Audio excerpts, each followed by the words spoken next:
Ano mo na? Alay, gulanon man ka? Nakikita ba?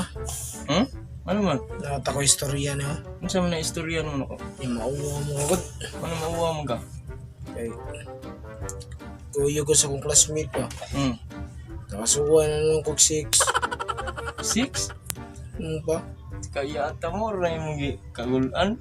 Normal na itong mga laki. Kaning do na laki ko na 6. Anak na pandagdag pugi na nato. Di na ni mo angay kabalakan kay ano. Laki ko ta. Ha? Ay kagulan na. Para maana mong kagulan na. Naon sa tadali. Yara pa eh. Oh, ano man? Sakit kaya akong lubot.